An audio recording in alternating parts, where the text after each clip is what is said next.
जब आप 2018 के चुनाव में जनता के बीच जा रहे थे तो उस समय तो पब्लिक को यही लग रहा होगा कि बस बातें कर रहे हैं, कहाँ से जिला बन पाएगा, कहाँ से इतनी इंडस्ट्री आएगी, कैसे कर पाएंगे, क्योंकि मऊगंज की जनता पहले भी काम देख चुकी थी और मऊगंज की सिर्फ मांग चल रही थी, उस पर किसी के द्वारा ऐसा अमल नहीं किया गया कि मऊगंज को जिला बनवाया जाए। देखिए, मैं तो ये कहूंगा कि इस पर मन से प्रयास नहीं हुआ। मेरा ऐसा मानना है, मन से प्रयास नहीं। आप ईमानदारी से बताइए कि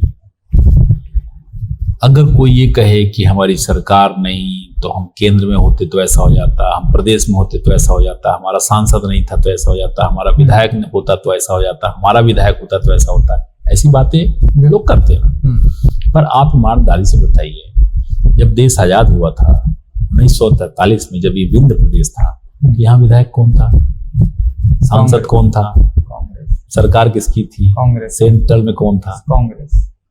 कहाँ पे आपका कुछ नहीं था। अब फिर आपने नहीं किया। मतलब मैं डेवलपमेंट के सब पार्ट को देख रहा हूँ। अगर डैम बन सकता है पंजाब में, अगर बन सकता है दूसरी जगह, तो यहाँ क्यों नहीं बन सकता था। मतलब आपका सब कुछ है, आपके इरादे नहीं थे। फिर इसके बाद 52 का चुनाव हुआ तो आप चुनाव में गए, कुछ वादा किया होगा, कुछ नहीं किया। 52 के चुनाव में कौन विधायक था, कौन सांसद था, किसका प्रदेश सरकार थी, किसकी केंद्र में सरकार थी, एक ही दल। कुछ नहीं हुआ। 5 साल बाद फिर 57 में आया, फिर वही हुआ। फिर उसके 5 साल 62 में आया, फिर वही हुआ। फिर उसके 5 साल 67 में हुआ, फिर वही हुआ। फिर उसके 5 साल 72 में, फिर वही। तो आपकी लगातार सरकार ही भर नहीं बन रही, जिसको हम कहते हैं केंद्र में भी आप, प्रदेश में भी आप, सांसद भी आप, विधायक भी आप, आपका आदमी बोलेगा तो मानना चाहिए। आप अगर तो काम करना चाहते तो कर सकते, क्योंकि ऐसा नहीं है। अन्य स्टेटों में डेवलपमेंट हो रहा था। जब अन्य स्टेटों में डेवलपमेंट हो रहा था, वही परिस्थिति तो यहाँ भी थी। महाराष्ट्र में आपकी सरकार है, पंजाब में आपकी सरकार है, प्रदेश में भी सरकार, केंद्र में भी सरकार थी उन दिनों जब देश आजाद हुआ। तो वहां डेवलप हो रहा है, यहाँ क्यों नहीं हो सकता।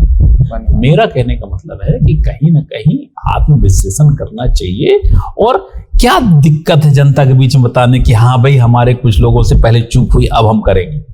कांग्रेस के लोग तो यह भी बोलते हैं कि अगर जिला बनवाना था और बनाना था तो 3.5 साल 4 साल बीत गए, पहले क्यों नहीं बनाया, जैसे चुनाव आया तो क्यों बनाया गया। बिल्कुल ठीक है। मेरा ये कहना है कि जब हम 18 में चुनाव जीते, सरकार बनी कांग्रेस की, ठीक।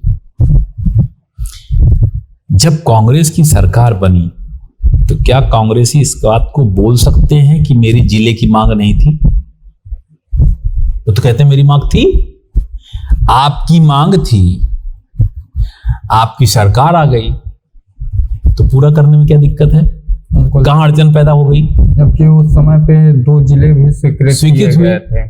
कोई उस समय एक व्यक्ति जाकर के, उस समय के मुख्यमंत्री 2018-19 में रहे मुख्यमंत्री, वहां जाकर के ये कोई नहीं बोला कि भाई हमारी मांग थी, हम धरना बैठे, हम इतने लोग किए, आप हमारी पूरी कर दो। तो पता तो चलता कि उन्होंने बोला क्या, नहीं करेंगे कि बाद में करेंगे, ये तक नहीं हुआ कि ना कोई गया, ना उनकी तरफ से कोई जवाब आया कि बनाएंगे कि नहीं बनाएंगे। इतना माने सोचिए। फिर इसके बाद जैसे ही बीजेपी की सरकार आई, उसके 2 दिन पहले ही आपने देखा कोरोना की शुरुआत हो गई थी। बिल्कुल, लॉकडाउन 22 तारीख को ही जनता कर्फ्यू लगा था और 24 से लॉकडाउन हुआ, सरकार बन गई उसी में।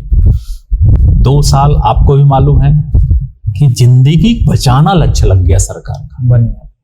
सारा धन हम विधायकों को, सबको, सब लोगों का एक ही उद्देश्य था, एक ही उद्देश्य था। और मैं तो बिल्कुल बोलता हूं, जनता भी बिल्कुल एकदम सरकार से यही चाहती थी कि सब कुछ ठीक है, पहले प्राण बचाइए। मैं धन्यवाद करूंगा कि उस समय जनता को बचाने के लिए लॉकडाउन जैसी चीजें लगी, गाड़ी बंद, फैक्ट्री बंद, उद्योग बंद, ऑफिस बंद, सब कुछ बंद। कार्यकर्ता, पब्लिक, हम सब लोग रोडों में खड़े होकर के लोगों को भोजन दे रहे हैं, पूड़ी बना रहे हैं, लोगों को निवेदन कर रहे हैं कि भूखे कोई ना हो, सबने किया। और ऐसा मैंने एक भी बात नहीं, आम जन इसमें जुटा। और प्रधानमंत्री जी का धन्यवाद कि 2-2 टीके लगवा करके और निःशुल्क टीके लगवा कर, इस टीके की कीमत 1,500 रुपए रखी गई थी, उसको 2 टीका एक एक व्यक्ति को लगा करके अलग अलग टाइम में और इस देश के जीवन को बचाया। वह भी काल हमारे ही समय में आया, वो कालखंड भी हमारे समय में वो निकला। हमें लोगों ने बोला कि यार 2 साल हो गया, 15 महीने वो हो गया, अब 3.5 साल निकल गया, अब कैसे होगा।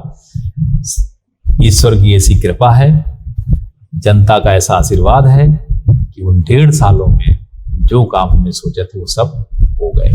अच्छा, कोरोना काल में आपकी कई फोटो वीडियो वायरल हुई थी, आप सिलाई करते हुए दिखाई दे रहे थे, मास्क बना रहे थे। सिलाई करने का उद्देश्य ये था, हमने लोगों से अपील की कि मास्क की कमी थी और लोग मास्क पहन के निकलें, ठीक है।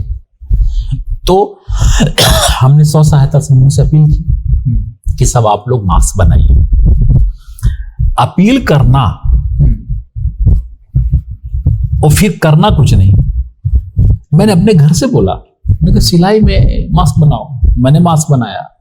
घर के लोग जुटे, जिसके जिसके पास था, लोगों ने मास्क बना करके अपने घर में, और अपने मान लीजिए घर में 6 लोग हैं तो मास्क बनाया 20, सभी के लिए हो गया मास्क। तो सरकार के ऊपर जो मास्क का प्रेशर था वो घटा, कम हो गया। तो मास्क बनाने की जरूरत ये थी कि ये संदेश देना था कि मास्क हम अपने से बना सकते हैं, डबल परत कपड़े का मास्क बना सकते हैं, सिंगल परत कपड़े का मास्क बना सकते हैं, अपने बच्चों को, अपने परिवार को लोग सुरक्षित रख सकते, ये संदेश देना उद्देश्य था। और कोई मैंने, बहुत सारे लोगों ने इस काम को किया।